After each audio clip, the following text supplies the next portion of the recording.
She goes, "Oh my God, you have a massive laceration on your face." And I look down, and there's just blood just cascading down my face, onto my jacket, trickling onto my shoe. And I go, "Is it bad?" She goes, "It appears to be quite severe." What's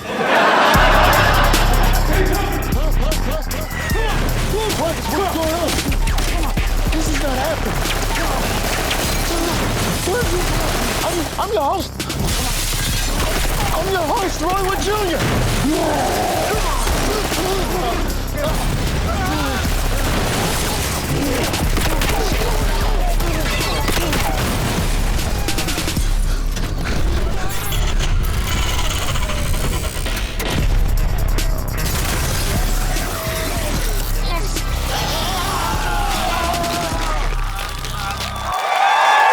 He's the creator of the web series Secret Weapon. He is Doug Smith! I'm going to tell you a story about the only fight that I've ever been in my entire life. And it's important to keep in mind that prior to this, the closest I had ever come was a pillow fight when I was 8 years old against my best friend. And you'd think I would have won that because he was the nosebleed kid. You guys know these kids, right? They just have blood gushing out of their head with no warning whatsoever. Like, we'd be standing there waiting for the school bus. He'd bend down to tie his shoe. Just stand up looking like he just went on a coke bender. It was so bad, my mom wouldn't even let him in the house, which was weird growing up with an indoor cat and an outdoor friend, but that's the way it had to be. So we're 8 years old, we're jumping on his bed, pillows in hand, we whack each other at the exact same moment, his nose just erupts. But I find out that I am deathly allergic to goose down. So he's got blood all over the comforter, I'm laid out on the bed with my eyes swollen shut, gasping for air. We're both screaming for help. My throat closes up. My dad has to rush me to the emergency room. I've never seen him more embarrassed in his life, by the way. Doctor comes in. He was like, "What happened to him?" He was in a fight. "What kind of fight?" "I don't see why that's important."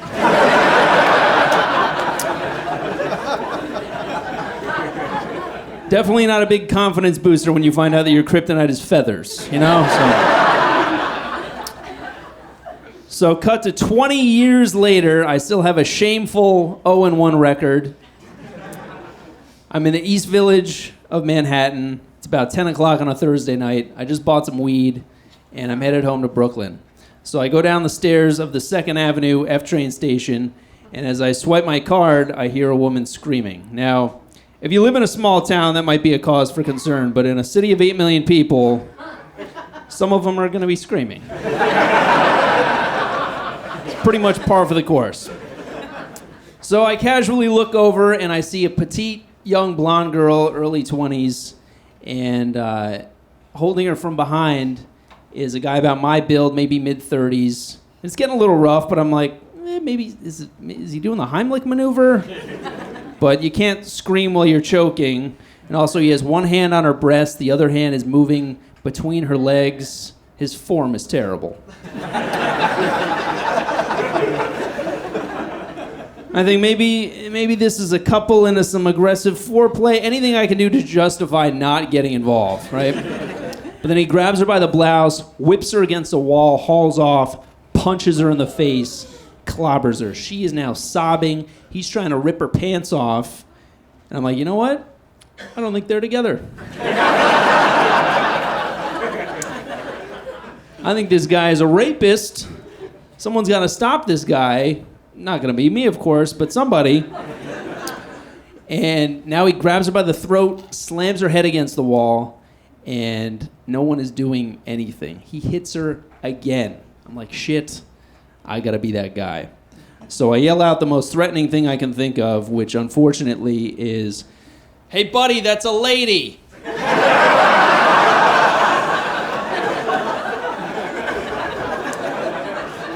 Imagine if that's all it took. If he was like, "Oh my God, it is a lady. That's the last time I leave the house without my glasses." So as you can imagine, has no effect. And he hauls off to hit her again. And I just fucking Hulk out. I go, come on, let's go, which is a pretty big jump from hey buddy, that's a lady, right? Could have gone with pick on someone your own size, or I'm telling. But it gets his attention, and as he turns to look at me, she pries his hand off her throat, bolts through the turnstile, flies up the stairs, runs out of the station. She's gonna be okay. But then I turn back to him, and he is pissed. I don't know if you guys have ever cock-blocked a rapist before.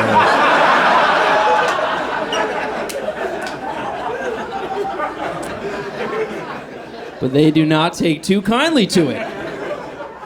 So he's just staring me down with these steely blue eyes, and I gotta tell you, under normal circumstances, beautiful eyes, but right now they're just cold and terrifying, and I'm taking full inventory of his physical appearance. I'm like, all right, 5'10", 160. I wanna be able to give a detailed description of the police when I wake from my medically induced coma.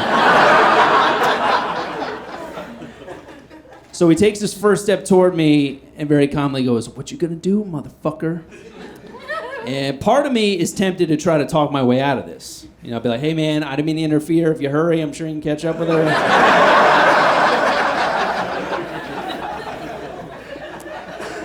I'm tempted, but I don't do that. I'm like, "Come on, all right, come fucking, this is your chance to take this guy out." So I clench my fists and I start yelling, "Back the fuck up, man, back the fuck up." And I can tell you, that does not have much impact when you yourself are fearfully backing up.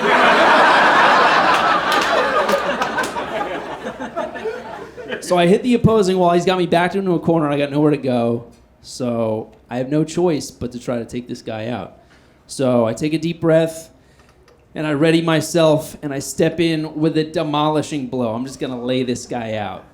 And I may have if I wasn't still 8 feet away from him.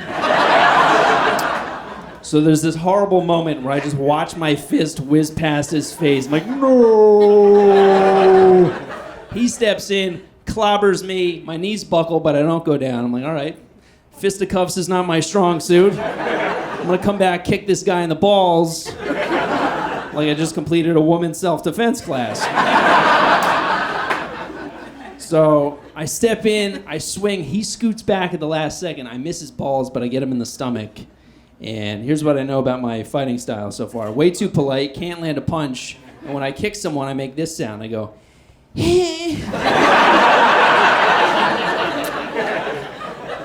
Not my proudest moment, but I make contact, and he stumbles back, and he turns, and he runs out of the station. So now I'm feeling like hot shit. I'm like, I got a powerhouse Bruce Lee kick. I didn't back down. I took a punch. He ran off. I think I'd finally won a fight, right? And more importantly, I saved that woman. I think I'm the first guy with a mustache to save a woman from train tracks rather than tie her to them. So now I'm feeling invincible. I'm about to get on the train and go home, and this older woman stops me. She goes, "Oh my God, you have a massive laceration on your face." And I look down, and there's just blood just cascading down my face, onto my jacket, trickling onto my shoe. And I go, "Is it bad?" She goes, "It appears to be quite severe."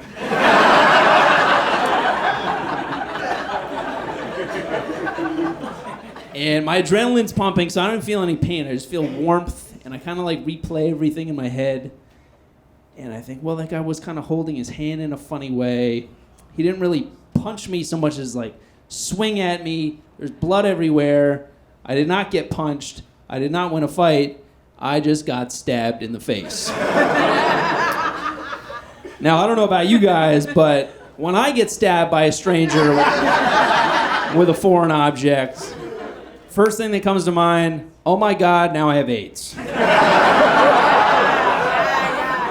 I know that's not how it works. You gotta share a glass of water, but right now, paranoia was taking hold of me. So I'm like, oh my God, some spiteful psycho running around the city with an infected box cutter just filleted my face. Now I just have AIDS coursing through my veins. I think, you know what? Maybe it won't take hold if I'm bleeding it all out. So I actually lean over. Like, go, rid yourself.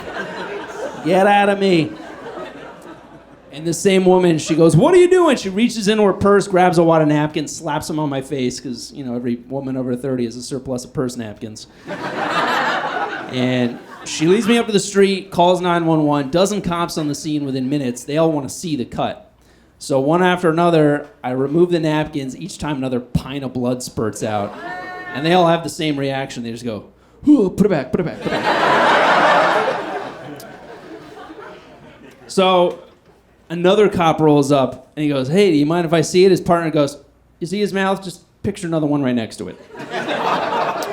So all these cops are swarming around, and I remember I got that quarter ounce of weed in my backpack. Now, this is New York. This is not the weedtopia you burnouts are used to.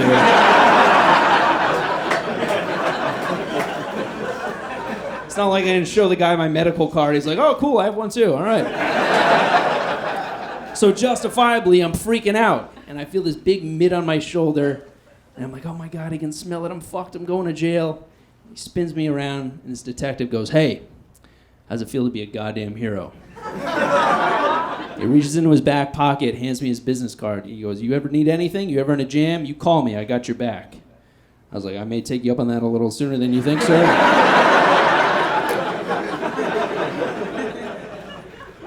So ambulance finally shows up. I'm in the hospital. I'm getting stitched up. And I listen to a lot of rap music. I hear a lot of references to a $150. And a $150 is a facial laceration that requires 150 stitches.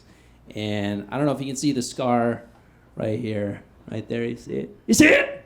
A mere 23 stitches.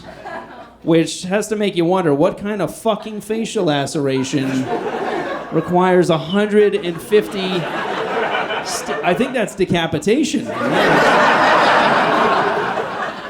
No need to be alarmed, sir. We'll simply sew your head back on. You'll be good to go.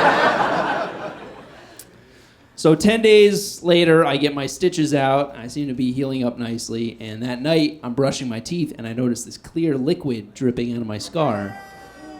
And I'm like, it's just residual wound goop. No big deal. And it keeps up for a few days. I go back to the doctor, and it turns out when this guy cut me, he hit my salivary gland. So I'm now drooling out of the side of my face. Not a little dribble, buckets of drool every time I see food. Like, you put a plate of wings in front of me, I'm just a slobbering St. Bernard. Which is ironic because I'm a dog walker at the time, so I'm just roaming the streets of New York with a pack of dogs in tow. They're looking at me like, "Oh, he's one of us now." It was so bad I could push on the gland and shoot it across the room. Which, too bad I didn't have that at the time of the attack, right? I'd be like, "Back the fuck up, man! Make me do it." So now I'm just feeling terrible. This is just a misery. I just run off and join the Coney Island freak show. I'll be the boy with the super soaker face. So 2 weeks goes by, and it finally stops. Drooling stops. I go back to the doctor. He's like, "All right, I think you're finally out of the woods. All you got's that nifty-looking scar. Halloween's around the corner. Let me guess, you're going to go as the Joker." I was like, "Well, the Joker has a scar on both sides of his face, so unless I go out and stop a left-handed rapist..." I don't know, man. But it all has a happy ending. I am fine, obviously. Turns out he did not give me AIDS. Had it all along.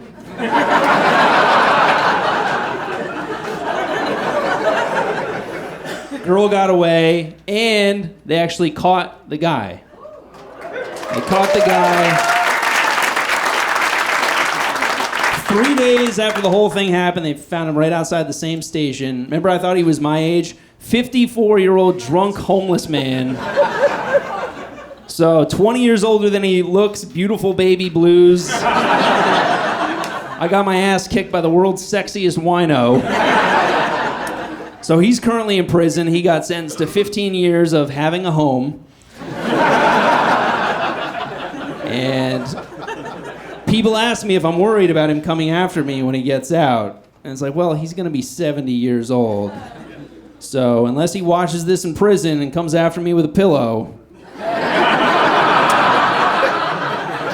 pretty sure that's a fight I can win. So wish me luck. Thank you guys so much. Doug Smith, everybody.